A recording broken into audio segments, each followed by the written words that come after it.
Hello. Sorry, I'll get you out of there. Welcome to Windstone. This is one of my favorite places.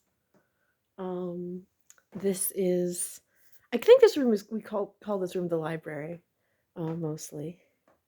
We had a fire here last night, and about 20 people in this room, and we were here to read The Princess and the Goblin together. This is what we call novel night by candlelight. We also had candles. There's one of them that burnt out. And this is a great. There's so many beautiful books in this collection, in Kirsten's collection. Um, I'm trying to think how to describe what Windstone is. But it is a farm. um, and it's a kind of a community place, a place where and it's just recently become a nonprofit. So I will make sure I give you the link in case you want to learn more, especially if you want to contribute to everything that's happening here. But summarizing would be that it is a place of building community and around theology, ecology, and the arts. Um, so there's various things that happen here. I feel like it's like a one of those houses of healing in a fairy tale, where you're going on difficult journeys, but you come to this place of refuge, like Rivendell or the Beaver's house, or yeah. Yeah. Anyway, I figured today I might read you a little bit of The Princess and the Goblin because that's what we were reading here together last night. So basically, how that works is we all gather in this room, and we pass the book around, and everyone reads as much or as a little as they want, or none at all.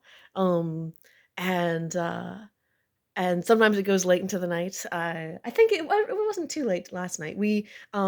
If the book is short enough, we will try to read an entire book. Princess and the Goblin is a little bit long for that. We got to where this marker is about halfway through. Um, this is a story that I love dearly, um, and that's something that I've adapted into a play, and I've written.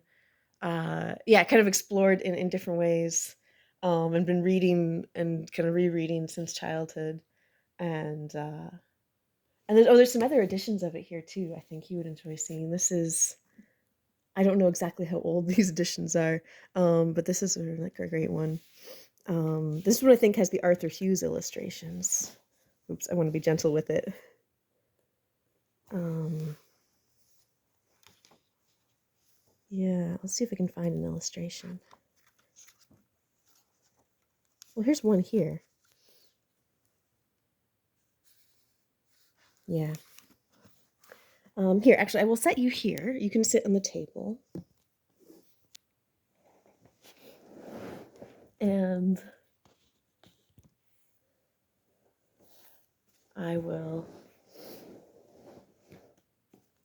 um I will read you, I think just a little bit, maybe from chapter 3. Oh, this page has come apart a bit, but it works. I like old books a lot. They carry, I feel, not only the story that's in them, but the story of like everyone who's ever used that book, including like there's little notes in the margins. I don't know for sure if that's Kirsten's note. Um, it seems like some of these notes seem like things that she would have written. Perfect mix of Patra Matra. I don't actually know what that means. I'll ask her later. But that she specifically underlined here. I dare say not. I didn't expect you would, but that's no reason why I shouldn't say it. Sorry, and that's in response to Irene saying, I can't understand that. And so she's just told this little girl something that's beyond what she's old enough to understand. But she says, "Yeah, no, I know you wouldn't understand it, but it's no reason not to tell you anyway." Um, which is a neat moment.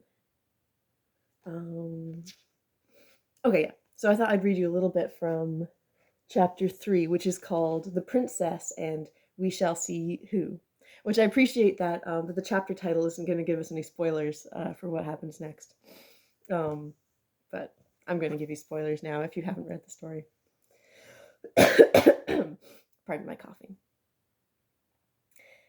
When she came to the top, she found herself in a little square place. Oh, I suppose I should introduce. This is Princess Irene, who lives in a house that's is called a cross between a farmhouse and a castle or something on the edge of a mountain, and she's exploring the house that she lives in on a rainy day, and she gets lost. So she's up. There's up coming up a staircase, and this chapter begins.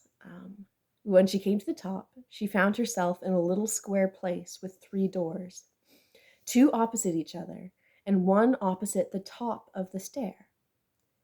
She stood for a moment without an idea in her little head what to do next. But as she stood, she began to hear a curious humming sound. Could it be the rain? No.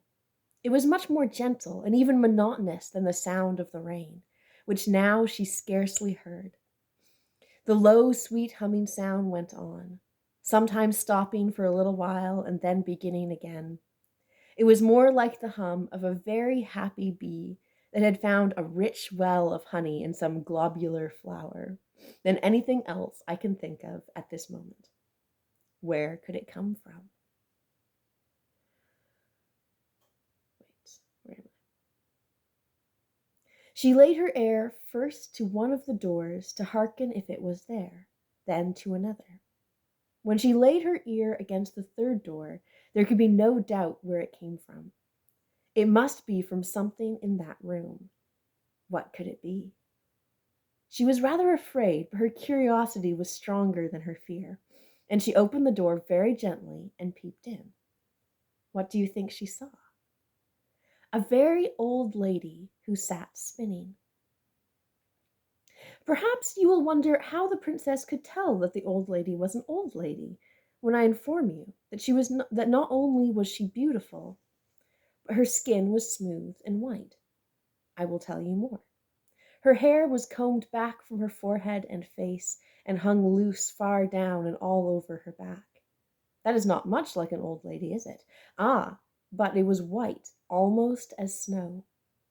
And although her face was so smooth, her eyes looked so wise that you could not have helped seeing she must be old. The princess, though she could not have told you why, did think her very old indeed, quite 50, she said to herself.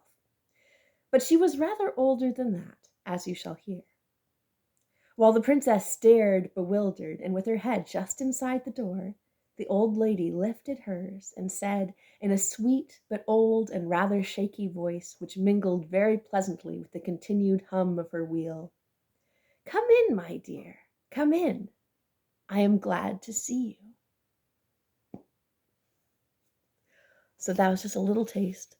And I will see you again sometime. I'm very glad you could be here.